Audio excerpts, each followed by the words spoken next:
Right, evening, morning, afternoon, global population, I'm Fisher here. 2 videos in many days, eh? Aren't you lucky? Why am I being so nice? Well, you probably won't think I'm being so nice after this video. Let's get to it.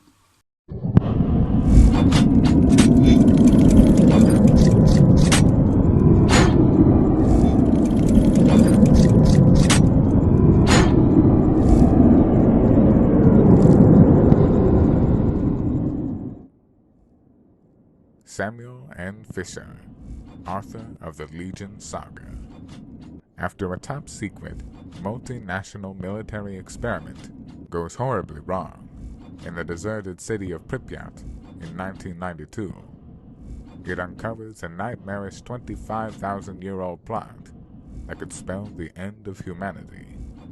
Who knows? Hopefully if they make a movie out of it, they'll cast me.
Many of you will have already heard of something called the Hegelian Dialectic. It's a old concept. One that's popular with people like David Icke to explain how government works and how it manipulates people, or not just government but elite forces. It can, however, be applied far broader. I'll explain why. See,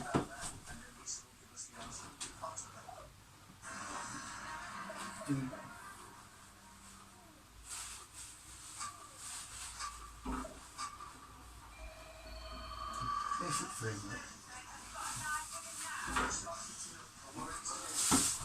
of the Hegelian Dialectic is as follows. You have something you want to get from somebody, right? And in order to get this thing that you want, you cause something to happen. This thing that happens has people crying out for a solution, right? So the thing that you make happen is your problem. The reaction is the reaction from the person or the people, and the solution is what you wanted. This happens on a macro and a micro scale. So people do this throughout their daily lives without even realising it, right? It's, like I said, not just applicable to the elite. Like I said, ordinary people could do it throughout their lives. What's not ever considered is that the same Hegelian dialectic, the same problem, reaction, solution, can also be applied to the way things are presented to us in a kind of spiritual sense.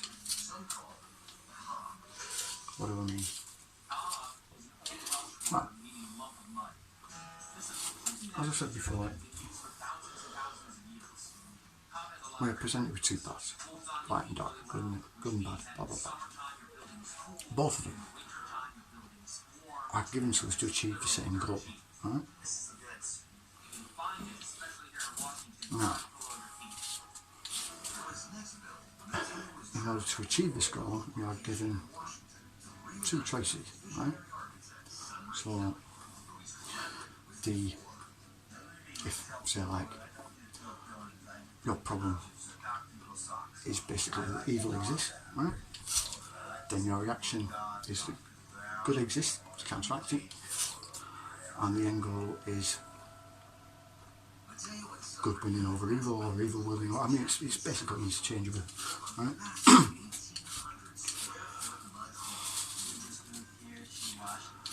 The end goal is a perfect and utopian society, shall we say.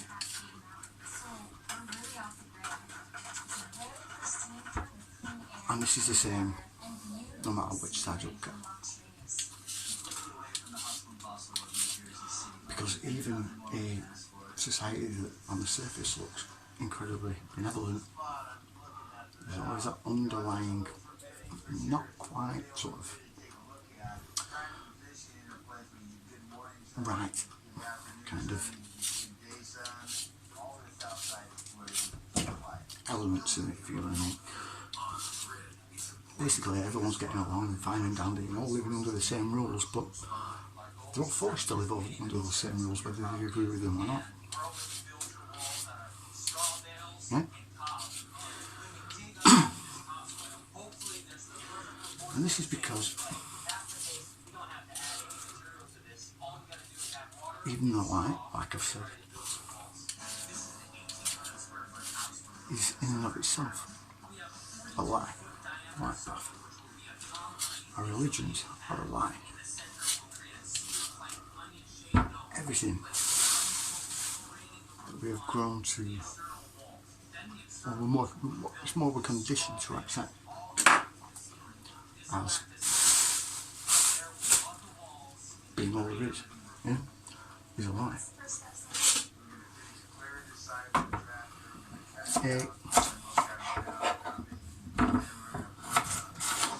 Completely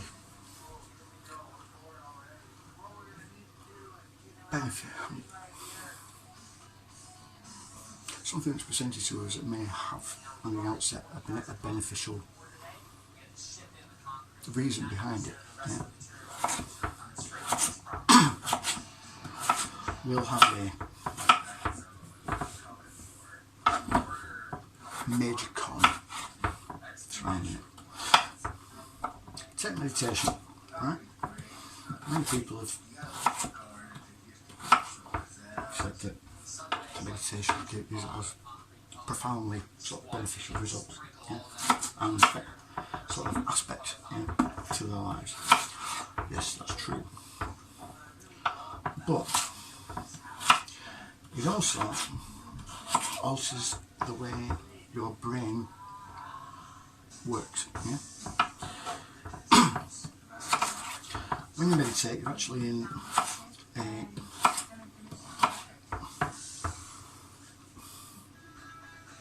state of delta, yeah?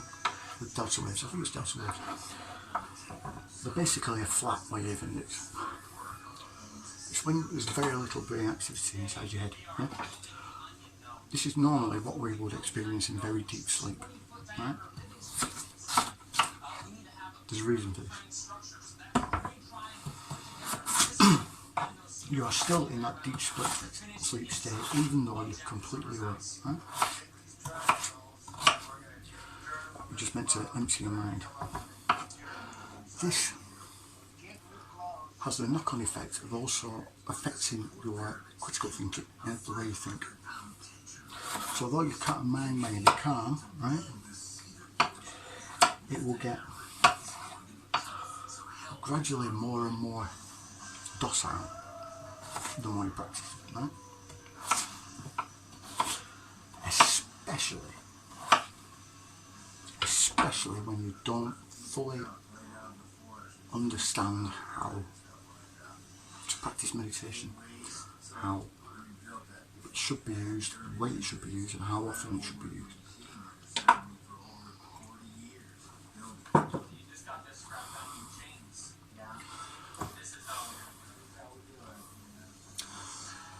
Yoga teachers are a prime example, right? Since yoga was introduced in the UK, the actual amount of people that learn from the real yogis in India has dwindled over time.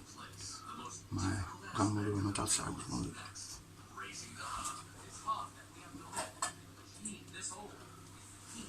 She was one of the first Westerners that went over there to learn off the actual yogic masters.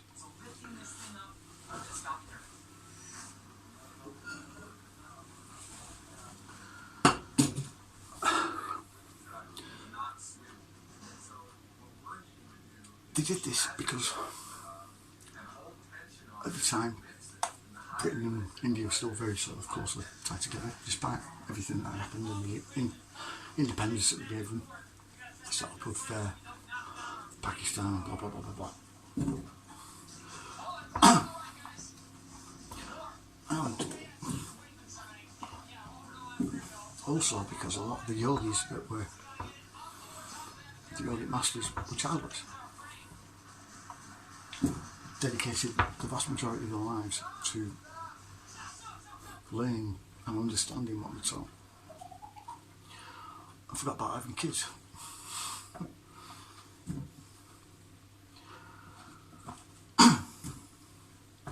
Now, these same teachings have been incorporated into many different sort of spiritualist religions of the West. Like I said, they're not fully understanding what they were telling people. Yeah, they weren't. Most yoga teachers are not experts by any stretch of the mind. In fact, the vast majority of them, if they went to talk to an actual yogi in India, would probably be laughed out and told they were novice, yeah, irrespective of how long they've been doing it for.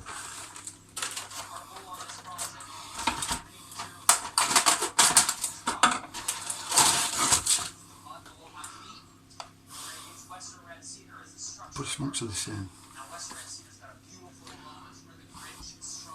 The Buddhism that is taught in Tibet and the Buddhism that is practiced over in the West, totally different things, totally different animals.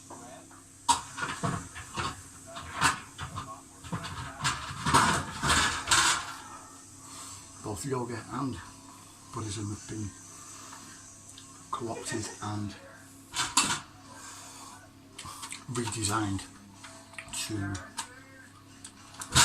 as always, direct people in a direction that they want to be done.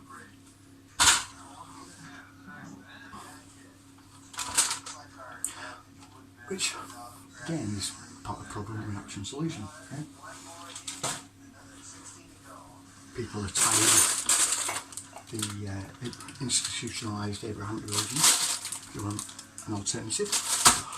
We presented an alternative that is designed by them, and this again takes them to the end goal, the solution. What's the end goal? What's the solution? Total control, obviously. Like I said, utopia, yeah. Either beneficial utopia or an authoritarian sort of dystopia. Both of them have total control and dominance over the population. Either side, the same. Either side of that coin is exactly the same dominance and control. Like I said before, the light path that most people follow what they say, they claim they follow, isn't what they think it is. Light is a creation. Yeah? God says, let there be light. It's not the true light of the Creator. What it is a false light, a creation. They are worshipping a creation. Yeah? You're starting to get it. Like I said last time as well, who was a bearer of light, who was a light bearer. Yeah? What was the light which created? Yeah? Who was the light bearer? Lucifer. What was the light that was created depicted in the book of Genesis? It was the sun. What was another name for the sun? Chemosh. Yeah? Chemosh is another one of the 7 infernal names of Satan. Yeah? It all ties in.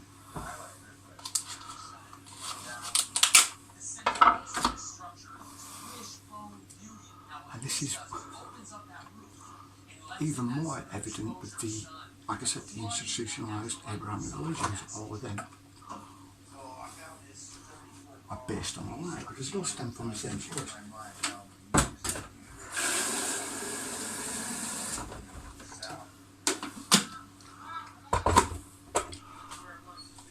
And that was what the Israelites or the Jews brought out from Babylon. Yeah? When they left Babylon, when Abraham left, he took with him all the myths or the legends of the Babylonian civilization that was in, or somewhere in, depending on which way you want to look at the world. So.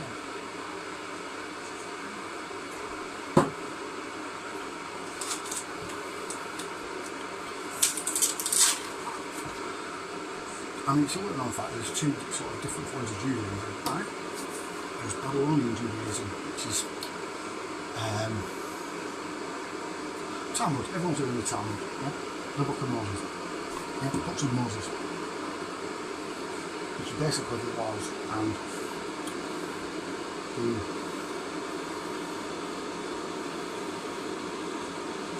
teachings that were set out by Moses, obviously, yeah? Which is also the foundational religion of Zionism. Right? Zionism is another thing.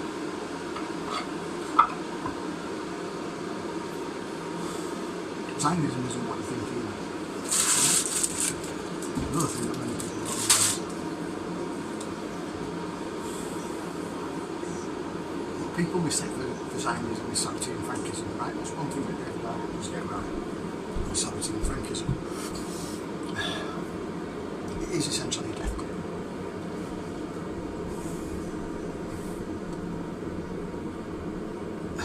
It takes elements from traditional Zionism, yeah, and other esoteric beliefs, so things like theosophy and other things that actually were born out of Zionism, of scientiam frankism.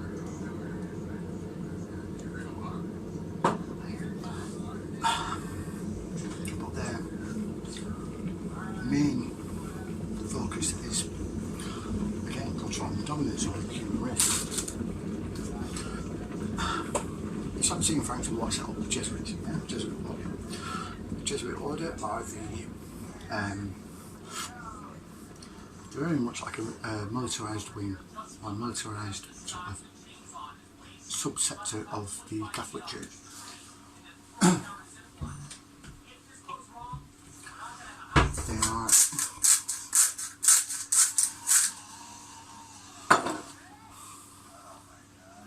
They have a divine right to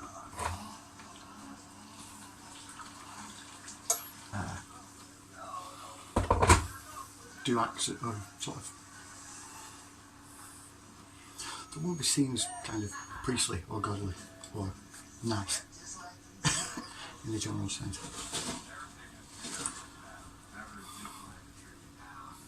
Their oath that they take, and they're actually sworn in, is an interesting read. That's this here.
Jesuits helped the Saracen Franks achieve was an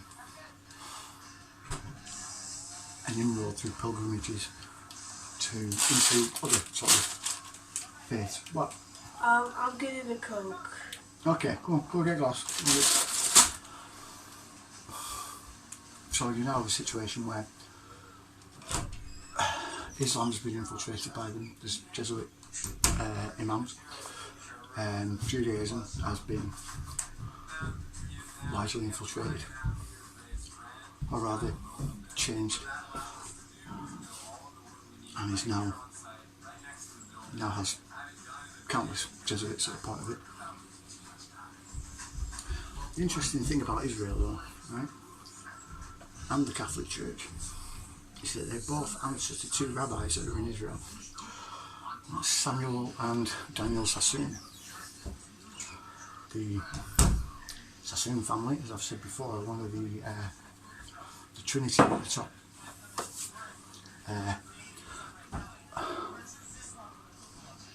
Their role is to basically control the religious and spiritual aspects that keep us in line. Yeah. So that would be, and it's also done through the Catholic Church. Let's just get this straight. You ever wonder why the Pope keeps going round? Yeah. Pope Francis is an interesting guy. Let's just put it that way.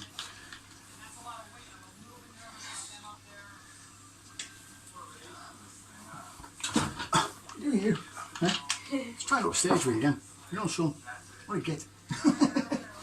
Oh, go upstairs, I'm making tea. Can I sit down? What? Can I sit at the table?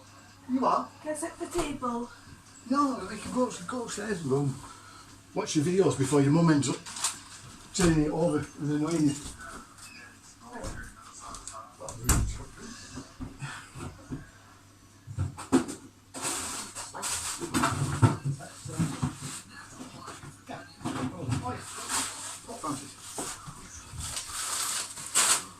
Pope Francis, before he became Pope, was actually the Jesuit Pope, or the Black Pope, as he's more commonly known. This is the counterpart to the actual papacy in the Vatican. Before Francis, it was against Catholic dogma for a Jesuit to become the visible Pope, the white Pope. Yeah? And they changed the rules for Bergoglio. And this is because he's a war criminal and has a vast amount of information on the lot of them.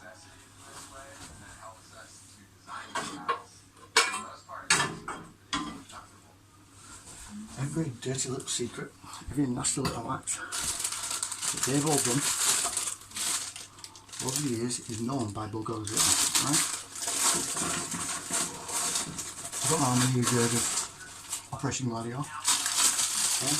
They used the Catholic Church in the exact same way that it's been used for, well, since it began, the Vatican. That's the world's largest and most numerous intelligence agency. Yeah? All loyal to the Catholic Church. And this is because from presidents to CEOs to you name it, if they're Catholic, their first loyalty is the Catholic Church. And they all take confession. So they know the secrets of everybody, right? So along with the Catholic Church, or more specifically the Jesuits, they help with the Mafia and the UK military intelligence, to some degrees the CIA and NSA. They formed sort of groups in each European nation that would keep all the nations in line and their politicians in line. When you saw terrorist actions happening in the country, it's because they were doing something that wasn't acceptable to the actual regime. Yeah.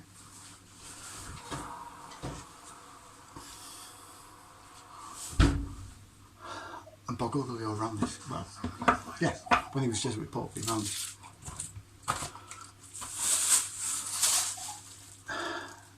Now this is where it gets interesting. You might as well look through. During Pinochet's dictatorship in Argentina, there was a purge of quite a vast amount of the population, especially the homeless and the poor. This was because Pinochet wanted to save money.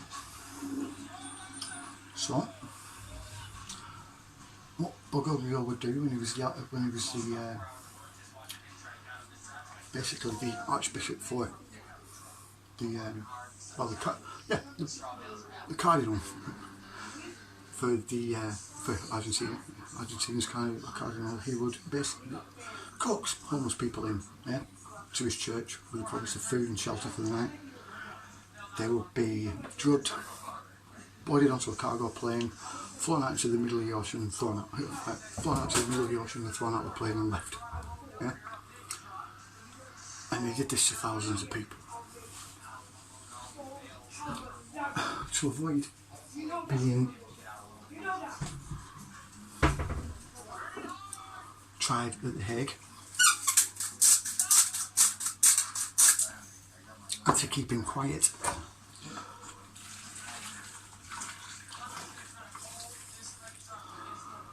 they gave him the safest position in the whole world, which is the Pope, the papacy. The Pope cannot be tried, cannot be indicted, cannot be anything. He has full diplomatic immunity across the globe. Under maritime law, right? You try and make a citizen's arrest with someone under common law, right? In common law, in countries where common law applies, so UK, Canada, US, Australia, New Zealand, and Italy, yeah. Believe it or not, right? There's warrants out for Pope Francis in Italy, right? And you can't touch him. Can't touch him because he's in the Vatican, which is in Italy. It's a bit weird, that, isn't it? And why that is? Well, there's a very good reason. Vatican City is a country in its own right. Same with the City of London, in London. Not London City, right, but the City of London. Which is a small area in London, obviously. That is, again, a country in its own right, with its own laws, its own police force, its own leader. Yeah? The Bank of England runs out of the City of London, yeah? Our central bank. It's also the financial hub of the world. People don't realise that either. It has been since forever. Washington DC is the same, and there's a reason why it's called the District of Columbia, because it's not part of the US.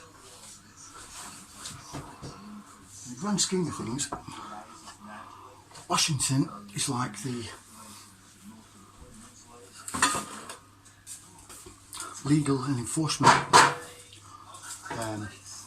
centre for the regime, for the system. The City of London is the financial centre for the system, and the Vatican is the spiritual, religious centre for the system. They're the only three states within a state in the world.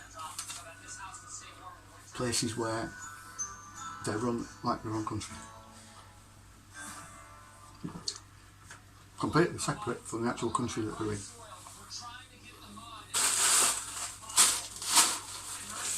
What is that? That is a response. What?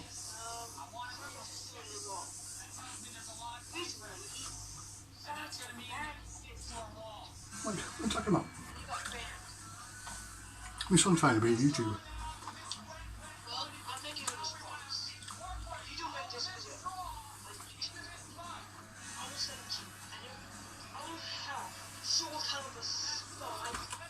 Game obsessed.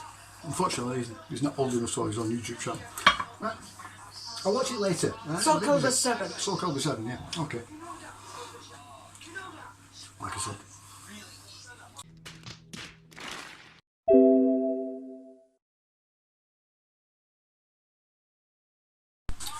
Anyway, even in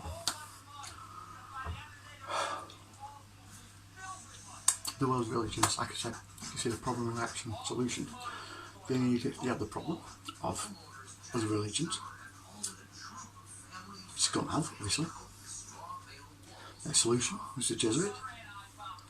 Their end goal was control and domination, like I said.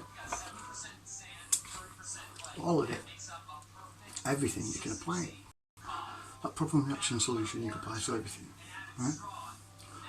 95% truth, 10% lies. The problem, truth.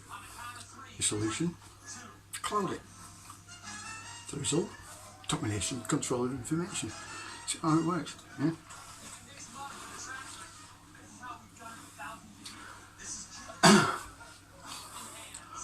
It's such a simple way of doing things, but it's highly effective, virtually undetectable, and in plain sight, everywhere. It's just that very often most people can't see it. And this is despite the fact, right, that every single person does it on a daily basis, some way, shape or form. That person has a pen. You need a pen, yeah?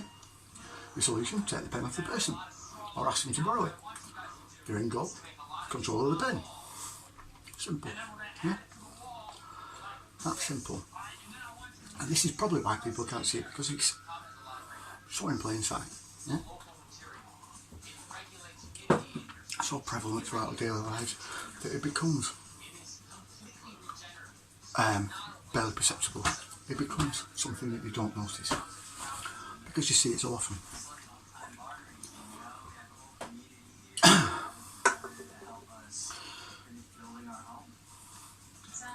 Now, why have I started doing this series? Well, because I think I was overcomplicating things in my system videos. I was trying to go into the history of everything so you can see how it works, right? But in some respects, that's far too much, far too technical, and in a large part not necessary for a lot of people. I am considering doing an ancient history series, if anyone's interested in me doing that. But after Berlin being said last week, I thought this was probably the best option, best idea, because it just explains it perfectly. Those two videos in tandem, and with the friendly walk and talk, I think watch all those three together, and you'll know how everything goes together, right? On my Day 6 Mechanical series, which you can find on BitChute if it's still up on BitChute. I'm having serious problems with them. Right, anyway.